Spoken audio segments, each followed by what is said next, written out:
Well, our next guest believes everyone is capable of tapping into their own intuition and changing their own life. But today, she's going to use her talents to give a couple of our audience members a little jump start. So we are welcoming back our happy medium, Jodi Livon. Hi, Jodi. Nice to see you. And sitting next to Jodi is our new friend Judy from Maple Grove. And Judy was just plucked out of the audience for a live psychic reading, okay? So Jodi, you just take it away. Hi. Hi, Jodi. Okay, so the first thing I'm seeing is you like to be an expert at a lot of different things. You get really excited about something and then you take it on full force. And you do it, and then you forget about it, and then you move on to the next thing, and you move on to the next thing. And You're you like just me with love, knitting. You love taking on different personas, different interests. It really speaks to you, and then you're just tired of it afterwards, and you just forget. Is that true for you? Yes, it is. Yes, it is. So the other thing is you're sensitive. You pick things up about other people when you're next to them. Like you are a very sensitive person.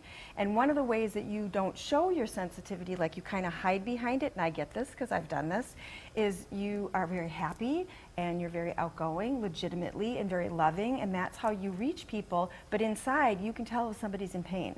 Like I feel like you can physically feel when they're in pain. Like you just can feel it. Is that true? Am I getting that right? Yes, you are. Okay. So, and they're also saying, in other words, everybody's got these beautiful energies around them that talk to me. They're always with you. We all have our own. That you get headaches or you get like a pressure on your head sometimes.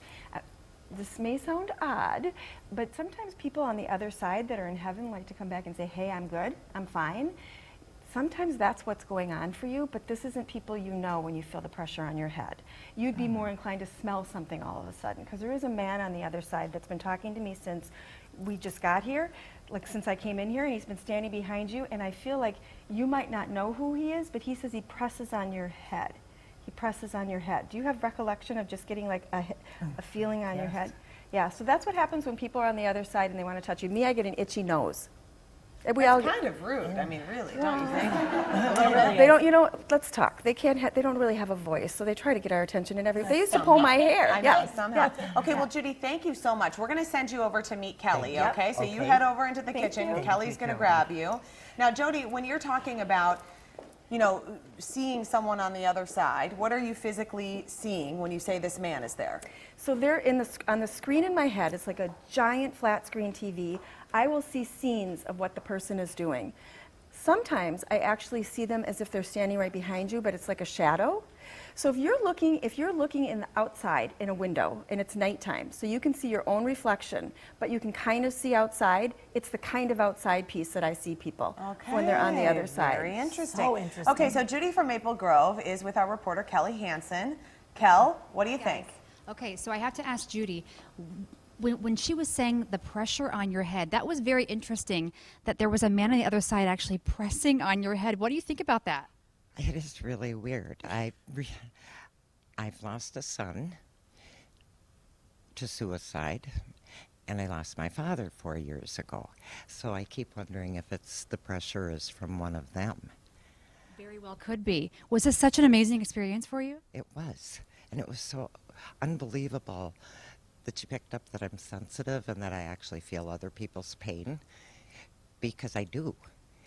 But yet, lots of times I sort of hide behind that, and I really don't let my sensitivity out. Okay. So it was unbelievable. Great job, Jodi. Elizabeth? Thank you so much, Kelly. I know, interesting. Okay, so Linda from Apple Valley is sitting here, and she is the next audience member who's going to have a little chat with Jodi.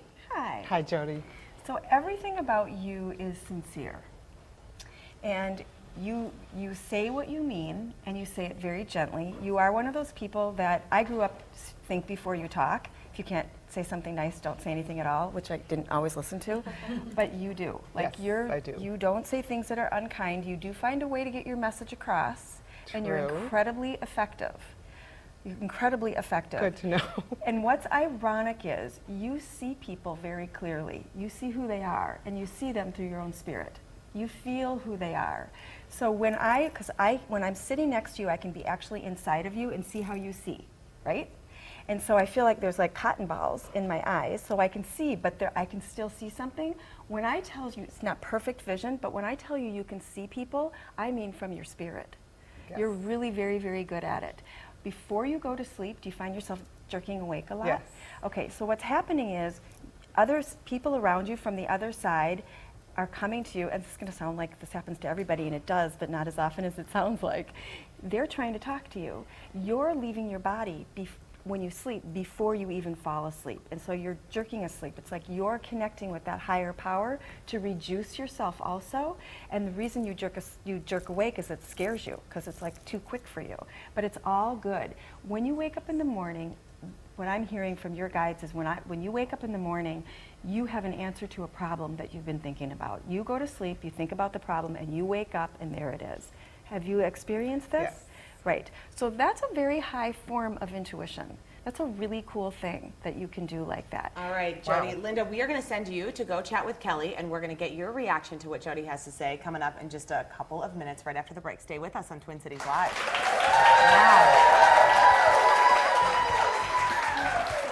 Ago, our psychic Jodi Livon gave Linda from Apple Valley a live reading, and Kelly Hansen is with Linda to get her reaction. Okay, what stood out to you, ladies? Okay, what stood out to me was when you fall asleep or try to fall asleep, your intuition comes to you. What does that mean for you? Well, I think it means that when I fall asleep, if I have a problem on my mind, if I can't sleep, usually when I wake up, I've got it solved by then. Do you feel like that happens a lot for you? It does. It does happen a few times. You wake up more than most people. I do. All right. Jodi did a great job, Elizabeth. All right, thank Yeah, you she so really did. much, Kelly. Thank you, Linda. Well, coming up Monday on Twin